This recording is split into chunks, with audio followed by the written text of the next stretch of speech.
By Renaissans wil ons die pad van verkenning stap. Daar word uit vele filosofieë en wetenskaplike bronne geput. Ons besef dat elke individu sy of haar opvoeding en ervaring met hulle saamdra en as verwysingspunt gebruik wanneer hulle kommunikeer. Ons luister dus na mekaar en ag niemand se insigte as imperatief nie, maar eerder as aanvullend, met inagneming van waar hulle hul op hul reis bevind. Omdat Renaissans 'n familie van oop, denkende en eerlike reisigers is dit vir ons belangrik om gereeld met mekaar te praat. Ons skram nie daarvan weg om moeilike sake onder die loep te neem ten einde saam te groei nie. Ons verwag nie eenparigheid nie, maar streef na dialoog waarbinne respek, 'n oop gemoed en egtheid die weg baan tot nuwe moontlikhede. Dit beteken natuurlik dat ons nooit finale antwoorde kan hê nie, want ontdekking en groei voorveronderstel mekaar. Daarom wil Renaissans 'n veilige ruimte wees vir mense wat verken. Ons weet dat daar in alle tradisies waarheid te vind is. Daarom poog ons om ons ontginnings daaruit met eerbied en respek te doen, op soek na dit wat universeel en vir ons van waarde is.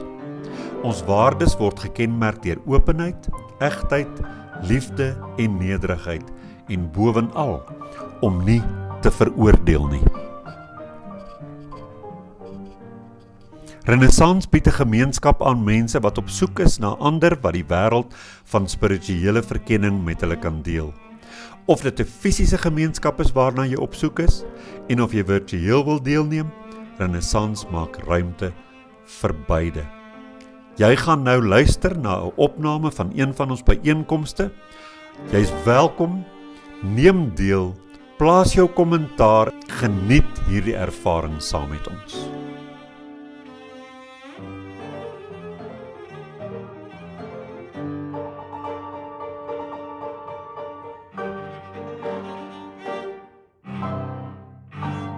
Goeiedag vriende, ons wil julle herinner om Renaissans in gedagte te hou met jou finansiële beplanning. As jy Renaissans 'n vaste item op jou begroting kan maak, kan dit ons help om 'n konstante inkomste te genereer, waarmee ons baie beter kan beplan en vooruitdink. Jou bydrae word opreg waardeer.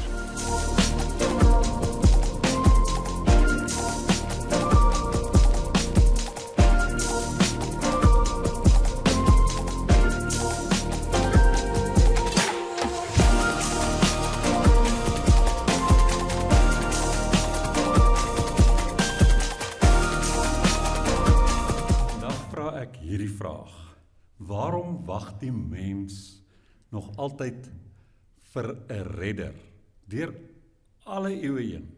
En dit geld my en jou vandag.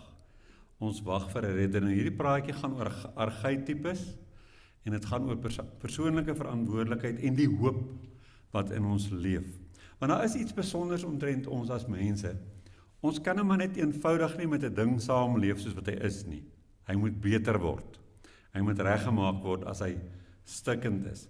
Ons droom ook voortdurend van iemand wat die chaos sal kom regmaak. En ek dink in ons land en in die wêreld deesdae het mense daai hoop dat daar iewers net 'n leier kan opstaan wat net bietjie hierdie ander kan sê, sit kinders, julle weet nie wat julle doen nie.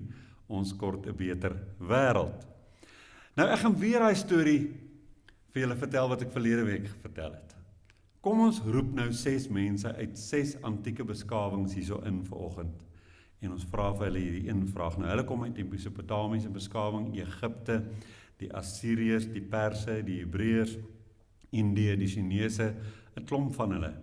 As jy vir hulle dieselfde vraag sou vra vanmôre, waarop hoop julle? Nou dis nou terug in daai tyd. Dan gaan jy een enkele antwoord kry. Ten spyte daarvan dat hulle nie kontak met mekaar gehad het nie, ten spyte daarvan dat hulle soms baie duisende kilometers uit mekaar uit was, maar dit is so eenders dat dit jou opval. Hulle sal almal vir jou sê, iemand is op pad. Ons wag vir daai persoon. En is iemand wat orde sal skep in hierdie chaos, wat die geregtigheid en reg sal herstel en wat die wêreld wat so stikkend is en soveel pyn het, weer gaan heel maak. Nou die godsdienshistorikus Mircea Eliade het hierdie verskynsel bestudeer en daarop gewys dat argaïese samelewings voortdurend teruggegryp het na wat ek verlede week ook genoem het, die Elut Tempus.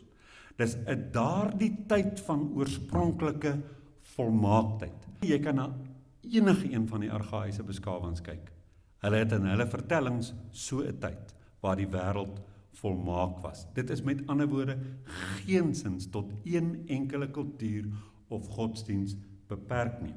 En dat rituele en 'n verlossingsverwagting in daai kultuur 'n poging is om die ideale orde te herstel, dit wat was, of dit ten minste dan nou te kom herhaal. En dit is nie toevallige mitologie nie. Dit is herkenbaar, dit is 'n herhalende struktuur, dwarsteer onafhanklike beskawings, wat soos ek sê, nooit met mekaar in aanraking was nie. Ek weet nie of dit vir julle iets beteken om dit te weet nie, maar vir my sê dit baie.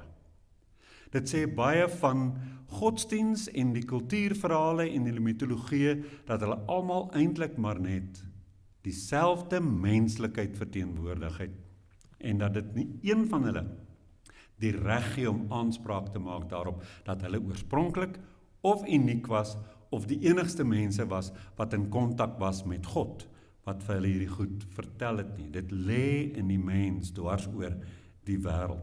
Nou wanneer 'n patroon so konsekwent oral opduik, dan moet ons begin vra, wat is die menslike behoefte wat agter al hierdie vertellings lê? En die antwoord is nogal 'n nugter een, jy kan hom by baie mense gaan haal. Ons ervaar 'n gaping tussen hoe dinge is en hoe ons voel dit behoort te wees. En ons ervaar dit intens genoeg dat ons dit nie kan verduur sonder dat daar in 'n godsdiensboek langs ons op 'n tafel 'n storie lê van iemand wat eendag gaan kom en hierdie hele gemors gaan kom regmaak nie. Dit is hoe die mens leef.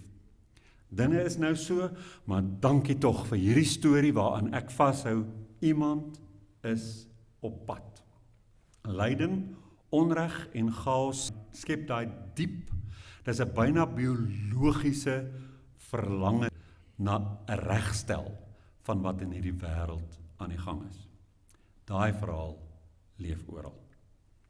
In Mesopotamië lyk hy so, julle ken hom nou al by hierdie tyd. In die riviervallei, daar tussen die Tigris en die Efraat, kry ons die Enuma Elish, dis 'n skepingsverhaal, waarin die god Marduk, hierdie Tiamat, die chaos, oerchaos monster, moet kom verslaan, en uit hierdie chaos moet hy orde kom skep. Hy moet die kosmos uit haar liggaam kom skep. En daarna, en dit het ek nog nie vir julle gesê nie, het elke koning die plig gehad in Mesopotamië om hierdie orde wat Marduk geskep het in stand te hou. Die koning is verantwoordelik gehou daarvoor en dit was met ander woorde nie net 'n administratiewe koning nie, maar hy was daartoe geroep volgens hulle om hierdie goddelike orde die heeltyd in stand te kom hou en die chaos telkens te kom bedwing. Nou kenners van die beskawings in Assirië sê, en een van hulle se naam is Thorkild Jacobson, hy wys daarop dat hierdie skepingsverhaal, Enuma Elish, elke jaar in die Babyloniese kultuur as 'n nuwejaarsfees weer uitgespeel het, simbolies herhaal is. Die koning moes, en hier is belangrik, die koning moes ritualisties verneder word, en dan moes hy herstel ondergaan, en weer verrys om 'n wêreldorde te herbevestig, dat dit kan voortduur. Nou hierdie koning of hierdie helde figuur wat die orde in stand hou, sal julle ook sien, dwarsteer al hierdie kulture, moet elke keer deur hierdie tema gaan. Hy moet vernedering beleef en weer uit daai vernedering uit opstaan. En soms is daai vernedering die dood. In Egipte, die farao's word gesien as die lewende beliggaaming van die Ma'at. Die Ma'at is die orde, die beginsel van waarheid en die kosmiese balans, en dit staan teenoor Isvet, wat chaos en onreg is.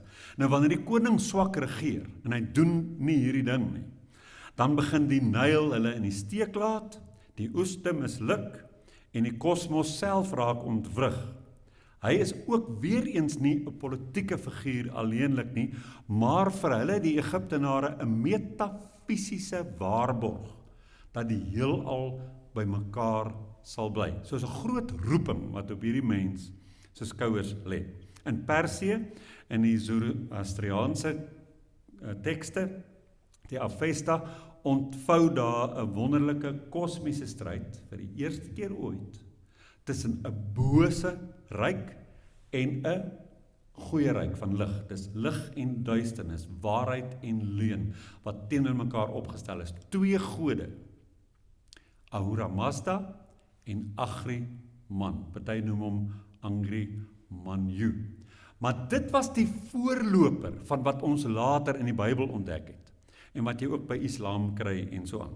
Van twee koninkryke metafisies. Dat hierdie wêreld letterlik onderhewig is aan 'n koninkryk van duisternis en 'n koninkryk van lig. Dit is waar dit begin het by Zoroaster. Nou hierdie dualistiese eskatologie van hom was die voorloper van hierdie konsep dat jy 'n toekomstige verlossersfiguur gaan nodig hê wat die bose finaal sal verslaan. Want daar vind sulke oorlogies plaas tussen lig en duisternis, en daar is oorwinningkies en daar's nederlae en oorwinningkies en nederlae, maar uiteindelik gaan jy 'n finale verslaaning kry van die bose. Nou jy kry dit ook in Openbaring, waar dit geëgo word, waar dit sê, dat uiteindelik sal Jesus kom en sal hy nou finaal met die duiwel afreken. Hy reken nou so hier en daar so 'n bietjie met hom af, maar hy gaan finaal met hom afreken. Nou hierdie is die begin van daai konsep. En hierdie ou wat gaan kom in die Persiese ryk, wat hulle figuur is, hulle heldefiguur is, gaan nou uiteindelik die bose finaal oorwin, maar hy gaan ook die dooies laat opstaan en die wêreld totaal en al nuut maak en herstel. En daar hoor jy ook die klanke van 'n nuwe aarde en 'n nuwe hemel wat ons in die Bybel later gekry het. Nou Mary Boyce is 'n godsdienstwetenskaplike wat die Persiese eskatologie baie goed bestudeer het, en sy sê jy kry letterlik duidelik 'n lyn vanaf hom na die Joodse, die Christelike en die Islamitiese verlossingsverwagtinge. Dit is waar hulle aan hulle storie kom in plattaal gestel. Nou as ons na Israel toe gaan, onder opeenvolgende ryke, die Assiriërs, die Babiloniërs, die Perse, die Grieke, die Romeine, ontwikkel daar as gevolg van die onderdrukking wat hierdie ryke pleeg op hierdie Hebreërs, ontwikkel daar 'n verwagting van 'n Messias, 'n koning wat sal kom en in Jerusalem regeer en hulle sal kom verlos. En uiteindelik word dit ook nie meer net polities nie, maar word dit opgestuur daarna 'n ryk toe daarbo, en weet ons waar sit die Christendom vandag met Jesus in die verwagting dat hy weer sal kom. In Indië en die Hindu tradisie verskyn Vishnu se avataras of se inkarnasies. Nou daar's 3. Die 2 van hulle is reeds, dis Rama en toe Krishna, en dan wag hulle nou vir een, Kalki. Dis ook 'n finale sleutelmoment wanneer die kosmiese disintegrasie tot 'n einde gebring sal word en daar weer kosmiese en morele orde en herstel sal plaasvind. Julle ken die term dharma. Dit sal weer herstel word. In die Bhagavad Gita, hulle geskrif, een van hulle geskrifte word dit eksplisiet so verwoord. Wanneer geregtigheid afneem en taan en onreg begin toeneem en dit begin 'n piek bereik, dan sal die goddelike homself opnuut manifesteer. Jy sien, in Indië het nie veel invloed gehad, hy het geen invloed gehad op wat in die Bybel staan nie, maar in die Bybel kry jy daai selfe sentiment van alles gaan verskriklik erg raak na die einde toe. En dan sal die verlosser terugkeer. Dit is temas van die mens wat in alle kulture voorkom. In China, Confucius en sy opvolgers droom nie van 'n bonatuurlike verlosser nie. Hier's 'n interessante ene. Maar hulle praat van die sage kings, so byvoorbeeld soos Yao en Shun. Nou wat moes hulle doen? Hulle is heersers wat moreel so voorbeeldig is en wat so wys is, dat hulle heerskappy van self 'n harmonie tussen die hemel, wat hulle Tian noem, en die aarde sal bewerkstellig. So hier's 'n mens, 'n koning in China, wat letterlik vanweë sy mens wees, die hemel en die aarde met mekaar sal verenig. En dit is 'n gesekulariseerde archetype. Hierdie archetype van die verlange na 'n verlosser, 'n verlanger na orde, 'n verlanger na herstel van die paradys is 'n ding wat meestal godsdienstig gemaak word, meestal metafisies gemaak word, maar die Chinese het hom aarde toe gebring en hom totaal en al sekulêr gemaak en gesê, dit is staatkunde en is 'n goeie staatkundige wat hierdie herstel sal bring. So jy kry 6 beskawings, dieselfde onderliggende struktuur en 'n hardloop diep. As jy die stories lees, dan is jy verstom oor hoe eenders dit is. Die wêreld is stikkend en ons wag vir die regte figuur om die wêreld te kom heel maak, want ons verlang terug na die paradys. Nou kom ons kyk na hierdie archetype. Carl Jung het so gesê. Hy het gesê hierdie patrone is nie toevallige mites nie, maar hulle is uitdrukkings van die kollektiewe onbewuste. Dis universeel en dit word deur almal van ons oorgeerf. Dis strukture wat onafhanklik staan van jou kultuur. Dit maak nie saak in watter kultuur jy gebore sou word nie, jy word met daai archetype in jou onderbewussyn gebore. Dit is in die menslike siege en hier's 2 archetypes wat in ons almal leef. En ek glo hom, as jy mooi dink, waarvan word flieks gemaak? Wat is die temas in flieks? 2 archetypes, daar's 'n redder of 'n held, 'n sterke. En dan gaan hy dieper, daar's ook 'n ander figuur wat in ons almal leef archetypies en dit is die wyse ou mens. In daai tyd sou hulle gesê die wyse ou man, die Senex. Dit is die persoon onder ons almal met insig en met integriteit en wat ons uit die duisternis van die verhaal sal uitlei. Jy sien dit in flieks. Joseph Campbell het voortgebou op hierdie archetype op 'n narratiewe manier. En hy het gesê, met sy werk die monomite wat julle almal ken, The Journey of the Hero, Hero's Journey, of die held se reis, het hy gesê, in kultuur na kultuur, volg die verlosser of helde verhaal presies dieselfde struktuur. Dis altyd dieselfde storie. Daar's 'n persoon, hy kry 'n roeping. Dan gaan hy deur ongelooflike beproewing. Dan word hy getransformeer en dan keer hy terug met 'n gawe wat hy aan die gemeenskap of die wêreld kan bied. En Campbell se hipotese is dit, dat hierdie struktuur nie beskryf hoe verlossing in die werklikheid daar uitsien nie. Met ander woorde, hierdie storie is nie hoe dit regtig gaan gebeur nie. Ons wag verniet vir so 'n held. Maar dit is eerder 'n psigologiese kaart, 'n sielkundige model vir hoe ons as mense almal getransformeer word. Met ander woorde, hierdie stories in die godsdienst sit dit daar buite. Die wêreld is deurmekaar. Die wêreld is vol onreg. Mense doen mekaar pyn aan. Kyk al die ellende, maar dit is daar buite. En hy sê, eintlik moet ons na binne kyk, want hierdie storie wat ons vertel oor dit daar buite, is 'n kaart sielkundig van ons eie verhaal. Ons word geroep tot orde. Ons gaan beproef word. Ons gaan verrys tot helde, en ons gaan met 'n gawe in ons hande, nie net vir onsself staan nie, maar vir die wêreld om ons. Dit is hoe die wêreld getransformeer word. Die sosioloog Max Weber bied 'n komplementêre, maar 'n meer institusionele verklaring vir hierdie archetype.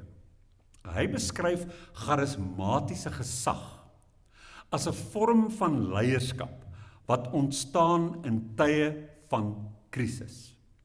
Wanneer bestaande strukture en of dit nou bureaukraties of tradisioneel is, bestaande politieke sisteme, godsdienste, maak nie saak wat dit is nie, wanneer hulle nie meer vir ons voldoende lyk nie, dan intensifiseer ons behoefte aan iets nuuts. En dan kyk ons en ons soek iemand en dan sien ons daai persoon wat dinamies is en wat opstaan en praat. Hy lyk dan vir ons, want ons projekteer nou. Onthou, dis ons behoefte. Hier is nou te veel chaos. Dit wat die goed moet in stand hou, die strukture het ons nou gefaal. Nou soek ons 'n nuwe leier, en hy sê vanuit ons diepste binneste, sê Max Weber, projekteer ons op die eerste beste ou, wat lyk of hy charismaties is, projekteer ons buitengewone kwaliteite, want ons het so skerp nood, en so akute nood aan die herstel, dat ons nie rasioneel oor hierdie persoon kan dink nie. Maar hier is die paradoks, dat dit gebeur in ons, is nie irrasioneel nie. Ons pleeg 'n irrasionele projeksie op hierdie persoon, en ons kan nou name vanoggend noem van hoe dit in hierdie wêreld gebeur op die oomblik. Daar's leiers op wie hierdie ding amper 'n Messias-agtigheid geprojekteer word, want mense het so behoefte dat die wêreld gered moet word. Maar hulle is totaal irrasioneel in dit wat hulle die persoon toedig. Maar dit as 'n verskynsel is nie irrasioneel nie. Dit is 'n voorspelbare sosiale reaksie, sê hy. Dis eie aan ons as 'n gemeenskap, wanneer die gemeenskap se fondasies begin wankel en daar onsekerheid heers. Dit raak dan nodig vir ons, en dit gebeur altyd so. Nou saam verskaf Jung en Campbell en Weber aan ons hierdie drie lense. Jung se is sielkundig, Campbell se is in 'n storievorm, The Hero's Journey, en dan kom Max Weber met hierdie sosiologiese ding van as 'n gemeenskap begin wankel, dan soek hy 'n leier en dan projekteer hy buitengewone kwaliteite op hierdie leier, absoluut irrasioneel. Maar die gebeure is normaal. En dit is 'n blik op dieselfde verskynsel. Dit is nie toeval dat die mens hoop op 'n redder nie. Dit is diep ingebed in hoe die menslike siege en menslike gemeenskappe op buitengewone druk reageer. Dis normaal van ons. En hier is sekulêre manifestasies waarna ons kan kyk. In ons moderne sekulêre wêreld gaan hierdie patroon voort. Ons is glad nie verwyder van dit wat daar gebeur het nie. En ek het al baie vir julle gesê, as ons hierdie stories lees, moet ons nie ons neuse daarvoor optrek nie. Ons het besef, dis dieselfde siege wat in my leef, wat in daai skrywers van ou antieke mites geleef het. En ek moet dan gaan soek, hoe leef hierdie temas in my?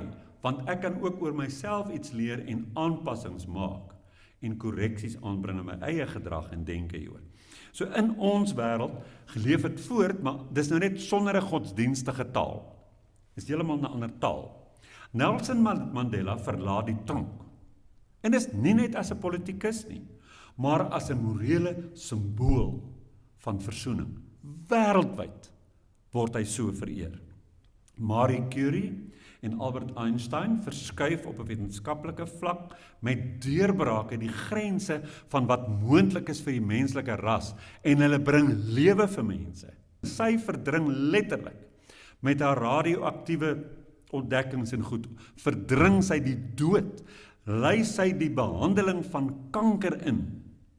Maar omdat sy nie besef waarmee sy werk nie, is sy heeltyd blootgestel aan hierdie radioaktiwiteit en raak sy anemies en alles wat daarmee gepaard gaan en sterf sy. En sy het 'n bitter lyding gehad vir dit wat sy kom gee het vir die wêreld. Interessant, as jy simbolies daarna kyk.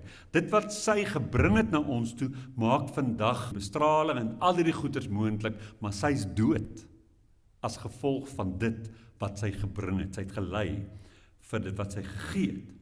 En Sokrates, hy daag deur talle vrae en hy maak mense ongemaklik en woedend vir hom en hy's absoluut glad nie gewild nie en hy daag 'n hele samelewing om wakker te begin word.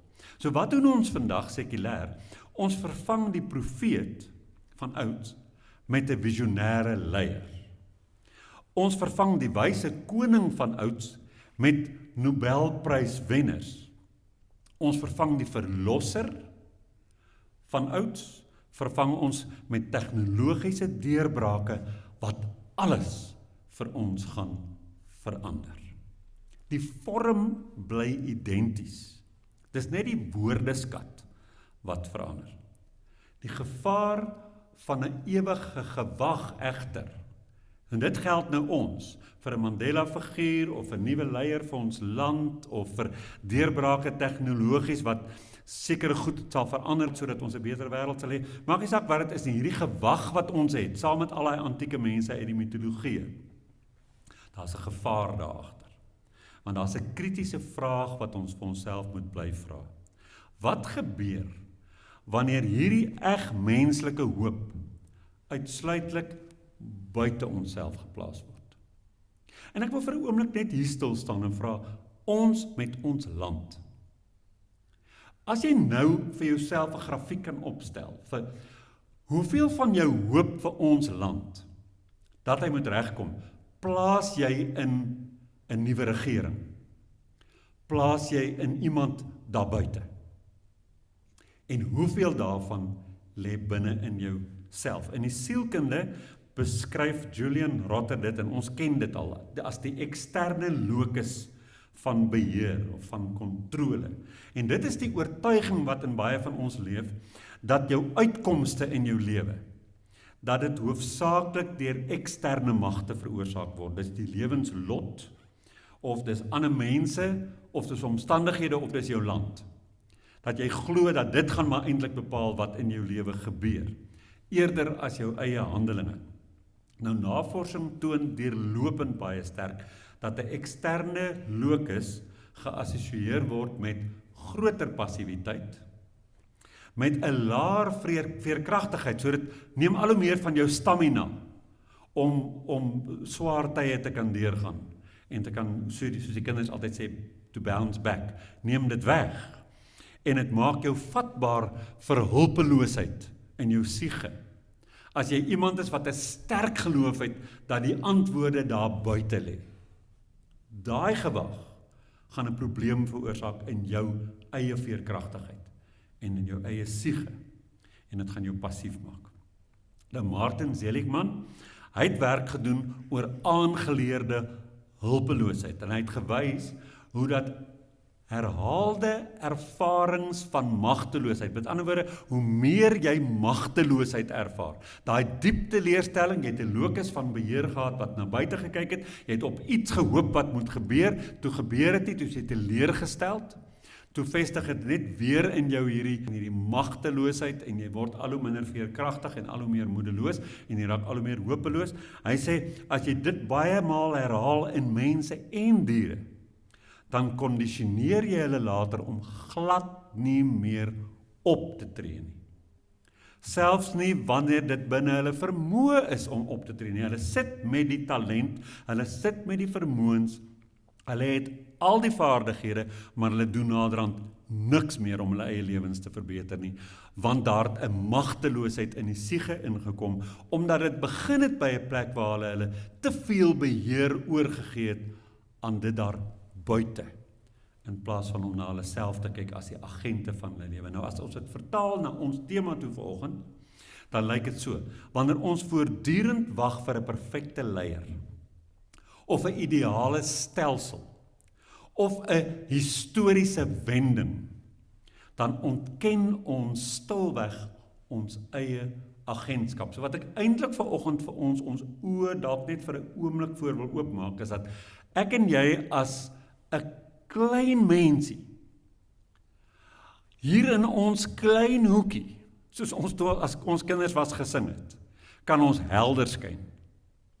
Daar's 'n baie groter impak wat ek kan maak op die stelsel, as ek eerder van binne af dink, as van buite af. Selfs in Suid-Afrika. Hier is die ommeswaai na 'n persoonlike verantwoordelikheid. En interessant genoeg, bevat baie van hierdie antieke tradisiese stories, bevat hierdie boodskap. Maar mense lees dit nie raak nie, want as jy met 'n bril lees van, dit gaan van buite afkom die verlossing, die antwoord lê daar, dan lees jy nie daai gedeeltjies in die stories raak nie. En al hierdie verlossingsverhale word mense eintlik na hulle self toe gedraai, maar hulle kom dit nie agter nie. Viktor Frankl, wat konsentrasiekampe oorleef het, ons almal ken sy boek, Man's Search for Meaning, het in sy latere werk oor logoterapie, het hy geargumenteer, dat feitelik alles van my en jou weggeneem kan word. Maar daar's een ding wat nooit van ons weggeneem kan word nie. En dit is die vryheid om self te besluit wat my houding oor my omstandighede is. Dit maak nie saak wat die omstandighede is nie. Hy het gesê betekenis word nie gevind in die konteks of in die omstandigheid nie. Dit wat met jou gebeur en in jou lewe aangaan is nie wat jou lewe betekenis gee nie. Dit word ook nie gevind deur passief te wag vir 'n uitkoms daaruit nie. Maar dit word geskep deur jou. Jy gee betekenis aan jou lewe deur aktief te reageer op wat ook al die lewe van jou vra. Die Boeddha het op soortgelyke wyse gesê, niemand anders kan vir my verlig namens my nie. Ek sal self die pad moet stap. En hy het dit so gestel, julle moet strewe. Die Boeddhas wys maar net vir julle die pad, soos wat tradisie dit oorgelewe het. En hier is die interessante een, met al hierdie verlossingsverwagtings rondom Jesus. Jesus het gesê, die koninkryk van God is in julle. Hy het hulle gesigte gedraai na hulle self toe, maar dit is asof baie mense nie besef wat hy daar gesê het nie. Nou Albert Camus bied 'n verwante, maar 'n baie meer eksistensialistiese antwoord. Hy gebruik die mite van Sisyphus. Wie van julle ken die mite van Sisyphus? Die mite van Sisyphus gaan oor 'n Griekse koning wat die heeltyd bietjie sy hand oorspeel het in sy hoogmoedigheid. Bietjie te veel van homself gedink en dan het hy die gode uitoorlê en hulle kwaad gemaak. Hy het met hulle speletjies gespeel. En toe vir sy straf moes hy toe ewigdurend sonder ophou, moes hy 'n groot klip teen 'n berg uitrol en as die klip afrol, moet hy voorbegin. En dis nimmer eindigend. Dit is nou voortaan sy lewe. Nou Albert Camus het hierdie mite herskryf en 'n ander betekenis daaraan geheg.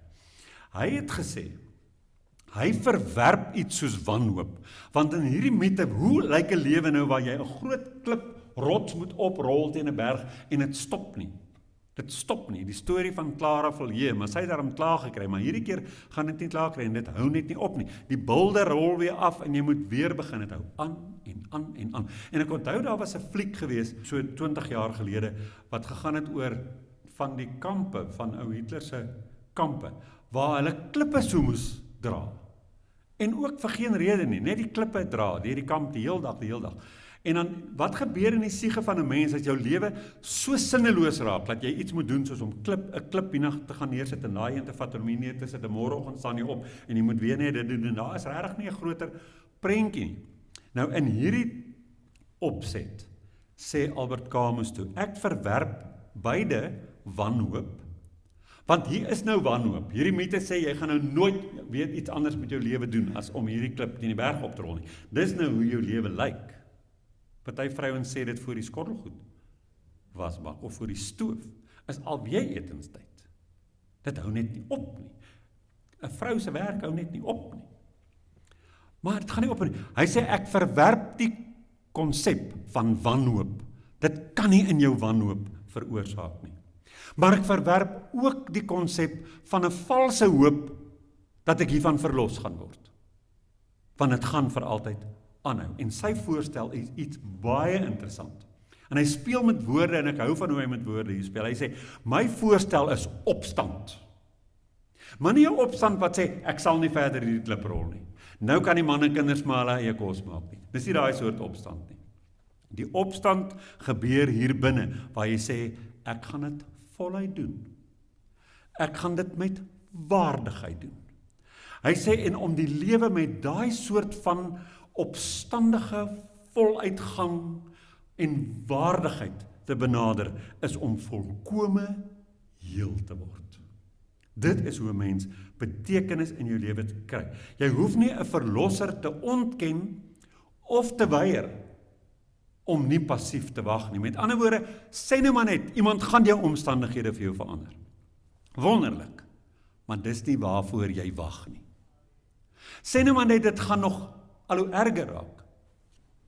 Aaklig, maar dit is ook nie waar op jou oë gerig is nie. Jou oë is gerig op dit wat jy hier moet doen, en jy gaan in opstand teen wanhoop en valse hoop, gaan jy met waardigheid doen wat jy moet doen. Nou vir ons, my en julle in Renaissance, wat in 'n post-religieuse konteks leef, beteken dit nie dat ons die krag van inspirerende figure moet ontken nie. Daar is figure in hierdie wêreld wat wonderlike dinge kon vermag.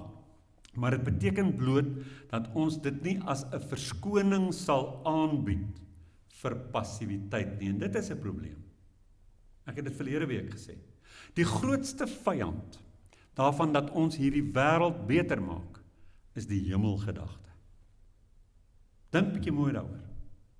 Dit maak mense passief. Mense maak nie die wêreld beter nie, want hierdie wêreld is nie ons huis nie. Dit maak ons passief, en daar is geen verskoning vir daai soort van passiwiteit nie, want dit maak ons lewe betekenisloos. As ons begin leef met 'n oog op daai eendag, daai verlossingsverhaal, wat so maklik in die mens leef.